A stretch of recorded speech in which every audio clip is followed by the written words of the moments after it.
Mom and Dad.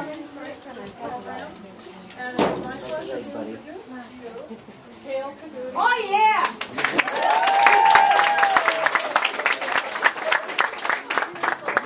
He's one of our papers, and we're very proud of him, and we're glad to host this program for him tonight. So it's all yours. Okay. Well, hello, everyone. Oh, As you know, my name is Cale. I'm a DeWitt senior. Besides this, I'm co-captain with Dylan, who's right there, of the swim team. We'll just get started. The beginning. I didn't realize that.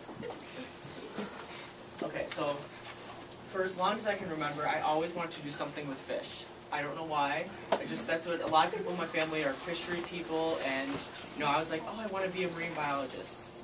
And so that was basically through all of my education up till freshman year. And so the summer before my sophomore year, I went on a family trip to the UP in Duluth, and my uncle, who works at the DNR, took me on this trip out into the woods, and we did some different fish things. And we got to go through the river and, catch fish. But the whole trip, I realized that, something bigger was in my life. And the whole time I had been taking pictures like this with a simple point-and-shoot camera of, this is my grandparents' camp. And, in the back of my mind, art had always been there. But I always just wanted to be, a science career, because that's what makes the most money, or that's what everyone wants to do.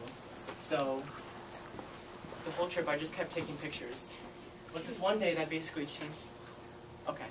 But this one day that basically changed the whole rest of my life was this one day when I went out on my grandparents' rock. They have a lake, and I climbed up to the top, and overlooking the lake is this pine tree, just shooting out over the lake. It's blue, and I have this little crappy righted camera, and I just. I bend down and I take a picture, and I take this picture of a pine cone in a tree. And then I remember sitting down and looking at the picture, and I was like, holy crap, wow. If I can take this with a point-and-shoot camera, what else can I do? And so that was basically this picture that changed everything for me. Basically changed my outlook that, wow, I really am an artist, and this is what I love to do. So then I went home, and for the whole rest of the summer, I started taking pictures around my backyard with the same camera, and I just grew more in love with everything, like flowers, ladybugs, more flowers, more flowers. But then one night, I stayed up till like 5 a.m., and I drew this picture, and it was the first drawing I ever did just on my own, and the whole thing is made out of words. And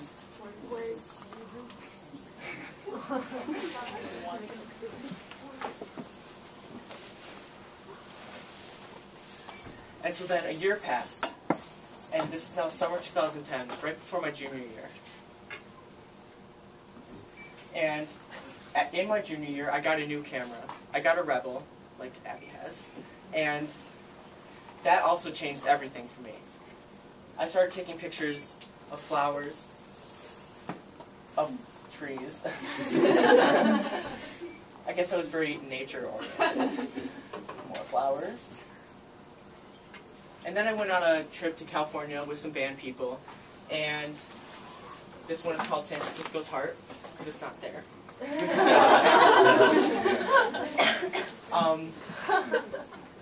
And so through the whole summer, I just grew more in love with art and just, expressing myself through different mediums, drawing, painting, and photography. And so this is the first painting that I ever made. It was in August, and Chelsea has it back there. Basically, when I created this painting, I just sat down and I had a canvas board and I had a bunch of paint that my family had had for like years. I mean, it was just sitting in our basement and it was old and clumpy. And so, you know, I just took the brush and I just started painting. I didn't really know what I was doing. You know, I'm self-taught, so no one really told me what to do. There were no assignments. And I just sort of, you know, I got to have fun and experiment.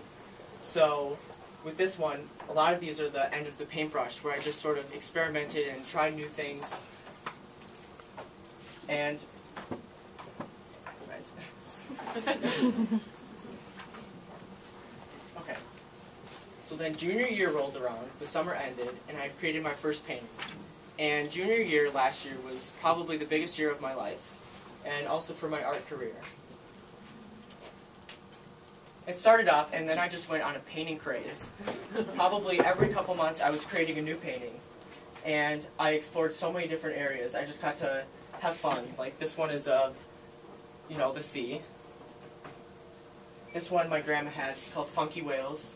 This is one where, this is one you can see it's like a bunch of layers and stuff, and I think all throughout, even when I was just experimenting with the camera and stuff, I always am drawn to color.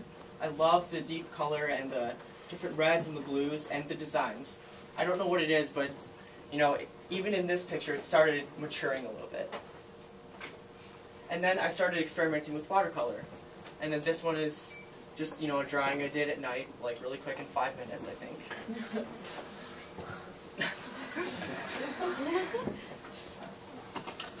And then another thing came around in the fall that completely changed my life again. Anorak magazine, which is based in London. It's called the Happy Mag for Kids.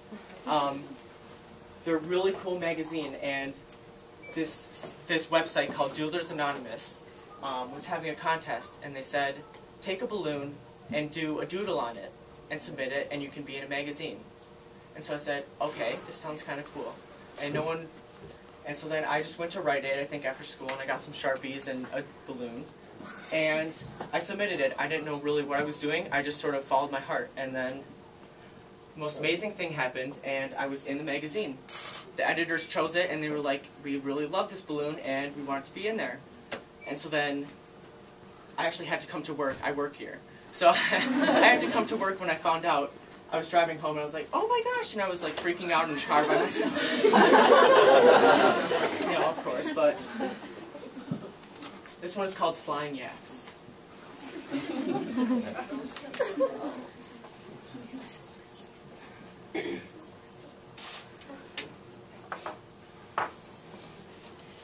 So then all throughout junior year, I created more paintings, and you can see the designs and the dots again.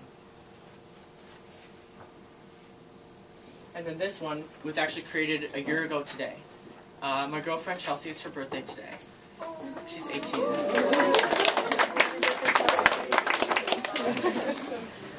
So then one year ago, I was like, okay, you know, I kind of like this art thing, so maybe I'll make her a birthday present and paint her something.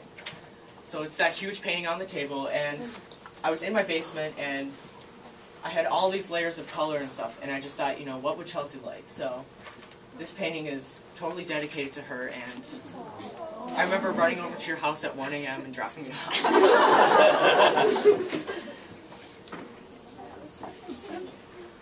Okay, so then Danielle Shields, I think you all know her.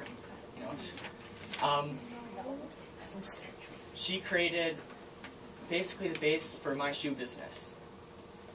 One day she just came up to me and she's like, Cale, can you paint some white shoes? And I was like, what? I was like, what are you talking about? And she's like, okay, I have these really cool white canvas shoes and I really want you to paint them. So I was like, oh, I don't know, that sounds kind of difficult. I don't know if I could do it. But then, you know, just like everything else, I just sort of followed my gut, and then this is what happened. So then another thing happened, and I started making shoes like crazy. This is my second pair. This is my sister Kenzie's. This is the burst style. I think these ones took 22 hours. Long time. This is Jessica Smith's. I think she was the third one. You know, people just started asking me, like, Cale, can you paint on these shoes? And I was like, sure, sure. And at first I was like, oh, you don't owe me any money, I'll just do it for free. You know, I just enjoy doing it. I mean, it's what I love to do, so it's not even like work to me. So why would I have you pay me when I just love what I do? So I started experimenting with different designs and stuff. And then the fish scale came along. And these shoes, along with 3 other ones, were in an art show that May at Rio Art Alley in Old Town. And, you know, there was even more buzz there. I had these order forms, and I was sort of naive. I had, send me your check in the mail with your, like, name and stuff, and I'll send you shoes back. So the system at first was a little rough, of course, you know, because I had no idea what I was doing. But they were a big hit there, and then all of a sudden I had an overflow of people that were like, I want shoes. And then I said, okay, hold on. And then I started moving to octopi and stuff, which are, of course, my favorite animal. And then, okay, another life-changing thing happened. Believe it or not, this is all junior year, and then that May, I go home after, I don't even remember what day, but I check my email for some reason, I don't know why, and I get this email from San Francisco Gallery, and it's a call for artists, and it has my name. And it says, Cale, we came across your online gallery and really love your work. Your photography and paintings would make a great addition to our collection. We are a contemporary art gallery in downtown San Francisco and are currently looking for artists to exhibit with us in our 4,000 square foot space. We are a unique combination of physical gallery and online promotional platform. There are many different programs we offer in our downtown gallery, including exciting events going on every weekend and off-site venues such as our showcase at the Four Seasons Hotel. Kindly email us back if you are interested in exhibiting with us. Please include a telephone number and best time to reach you. So of course my jaw dropped. I was like, are you kidding me? A gallery in San Francisco wants me. And they did, in fact. At first I thought it was a scam, okay? I was like, I'm this little like podunk self-taught artist, you know, like not even doing anything. I just sort of like do my own thing, I just do shoes. But they were an actual gallery, and they were actually a really well-known gallery in San Francisco. And it was just the most amazing thing. So I got in contact with Georgia, who's the curatorial board member, and she said, yeah, we'd really like to have some of your stuff here. And I was like, I'm 17. Like, what are you talking about? And so it eventually worked out, and my painting competition was shown on their walls over the summer in a rock and roll show, which is pretty cool. And so this painting is probably the most special painting to me because it was the first time that my art really had merit outside in the world. Because when you're creating art or you're creating stuff that's special to you, you like in your house or you're like guarding it because you don't want anyone to see it,